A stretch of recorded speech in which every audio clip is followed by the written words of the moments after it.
Now, scalar to me is the same thing as prana or chi or universal energy. It's the energy that is the fabric of the essence of everything in the universe. So, in other words, stars, cells, organs, everything, planets, elements, everything is woven from one thread. And that thread is this energy. So here's how energy works, at least in this experience. So you have traditional wave dynamics go like this. A wave starts at one point, and it goes like this. It moves in a direction. We've all seen waves.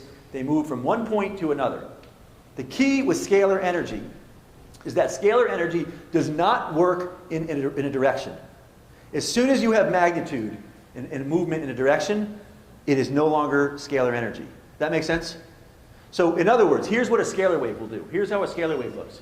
A scalar wave, if it moves, it's no longer scalar. So a scalar wave goes like this. A graphical representation of a scalar wave is the past and the future are going like this. Perfect phase symmetry and collapsing into the present.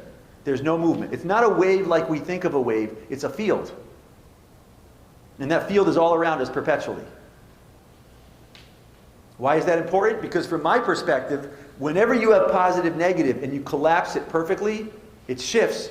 The energy that's moving in a... See, most people on planet Earth in the last age organize their experience on a line. So their experience is they started here, they're moving through their life, they're walking on the line, and in the East they call it samsara. Whatever you had here, it creates your desires, what you want. You're going somewhere. First you get a job, you finish school, you get a job, retirement, then this. You're always going somewhere. The problem with that experience for me, when I came to this planet, I didn't like that experience. It didn't work well for me at all. Really, it didn't work well. I'd go to school and the teacher said, it's not working. I couldn't do homework. They'd tell me to do homework and I'd go home and I'd look at it and it didn't make sense to my brain. My brain would say no. The linear process didn't make sense. Now they call those children special needs. They got all these names for them. The children that don't want to go linear. They have a lot of energy. They don't want to get compressed into linear. The problem with the line is that at any point on the line, you're only the point. So people organize around the body and the personality. And the problem with that is that all the energy is now spread out on the line, which isn't true to begin with. It's just a kind of referential layout. It's like white light through a prism. It's a line. Well, you collapse that line and you're back in the white light. Well, for me, being the body and the personality are not satisfying because that's not accurate. We're really the whole line. So all that we do in still point is about, in every moment, collapsing the line. Oh, you have an injury? Collapse it. An emotion? Collapse it. The whole structure of our existence? Collapse it. As soon as we collapse it, guess where that line goes? That energy of that line fills in the space that surrounds the body. When we're not, be here, be now. There's nowhere to go. When I'm in still point, who cares where we're going? I'm here, energy of the universe, there's energy flowing, there's this, there's attunement, receptivity. Nowhere to go. Push me this direction. It's okay, I go there, you know. Go here. It's no big deal. Whichever, we're here. This is our nature. Our nature is not physical beings. Our physical bodies is like our scuba gear. We wear it down here on planet Earth. It'd be like going on a boat, you know, and someone gives you some scuba and they push you over. And they say, figure it out when you get down there, you know. That's what's happening on this planet. Everyone's got the apparatus, yet everyone's freaking out. Well, can you have a nice journey underwater with scuba if you don't know how to use it? No, you're going to be gasping for air until if you understand how to use it, then you can explore, you can journey, you can have a nice visit, and then you leave. You go back where you come from. My perspective of still point, to me, still point's like a regulator. Down here, things get intense. I say, okay, cool, all right. The body is taking... See, I don't need to know how to navigate the body. The body, the cranial system, the vagus nerve, this state of the quantum field understands how to navigate the body. I just make sure I don't let stressors pull me out of this experience. If that happens, I take a moment, I reset. Like today was a day for me to reset a little bit. You know, reset. Great. Everything's working, breathing. We don't need to know how to do all that. All right, so the key here, back to scalar energy, that we do, some examples of scalar energy are DNA. You ever see the medical symbol? Medical symbol is a perfect scalar wave. When the wave goes like this, that's a scalar wave. Why? When the positive and negative come together, that's a depiction of the energy along the spine. Right side current, left side current, whenever they intersect, what do? They collapse, opens up a chakra. Whenever positive, negative collapse in perfect symmetry, they shift into another dimensional state. Chakra. Comes up, chakra. So still point, what is still point? Positive, negative. We drop into the space in between. What is that? That's the scalar state of energy in the universe. And I would say drop in, but we're already in.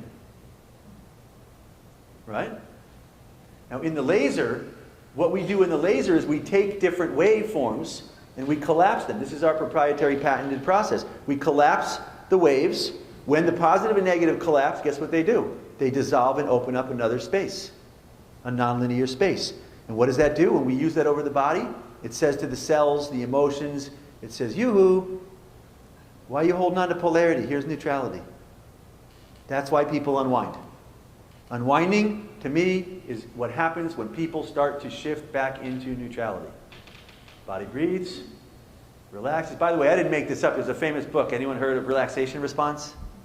There's like at Yale or Harvard. There's a famous book. It's basically still point response. The only difference is that they talk about the relaxation response. They don't take it one step further, which is what yogis do, the more you unwind, at a certain point you reset. For me, what makes our system, no other laser or device, you can unwind things. You stimulate things with most energy devices. We unwind things. When I started figuring that out, I began working on me and my wife. We developed this protocol. I did every day I unwound my system until 3 or 4 months later, my system unwound.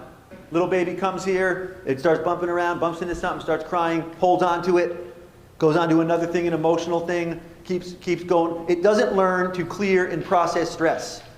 You know, animals, find me an animal that holds on to stuff. They breastfeed extensively early on. I tell you, I just can't say this enough. I've worked with people with chronic fatigue, fibromyalgia. I get them unwound. Their system starts to reset. If someone keeps holding stuff for 30, 40 years, guess what happens? Adrenaline takes over. It shuts down the thymus gland. The system goes like this. It seizes up. The reason I share this and I'm so passionate about going around and not only making the laser and selling it, but showing people a system and a process on a daily basis for clearing and resetting is because of how powerful it changed my life. My experience of the outside world here on this planet was totally different. It was like, oh gee, something stressed me out, I got to go figure out how to unwind it. My nervous system shifted to the point where my nervous system's natural state now is to stay like this. Occasionally something like an airplane going down kind of seizes up a little bit, and then okay, no worries, we have tools to unwind it. And by the way, there's a lot of other scalar devices out there, and most of them haven't figured out the same thing that we have.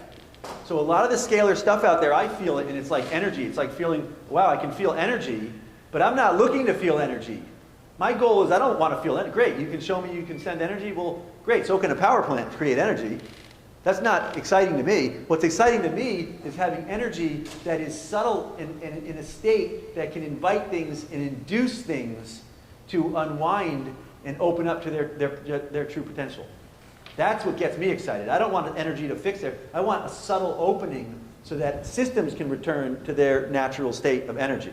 And that's what our stuff does that's really totally different than any other scalar technology that, and the only way we were able to develop it, it's not like I thought it up. I didn't think it up. The way we developed it is by using this apparatus of this field. In other words, I would try lots of things until I felt my field. You know, I worked with engineers. I said, what can we do with light? And we tried every parameter until I felt, as I did it, my nervous system unwind and go into still point. When I felt that happen, I said, that's what I want to make. That's what we patented, a combination of things that have an effect of inducing my experience from here into here. Everything we design, including this new technology, is designed not with thinking, it's designed with still point as the guiding principle. Does it have this effect? If it doesn't have that effect, quite honestly, I will never put my name on it and put it into production. Because for me, the only reason I make these things is so I can use them. And if they don't put me in still point, I won't use them.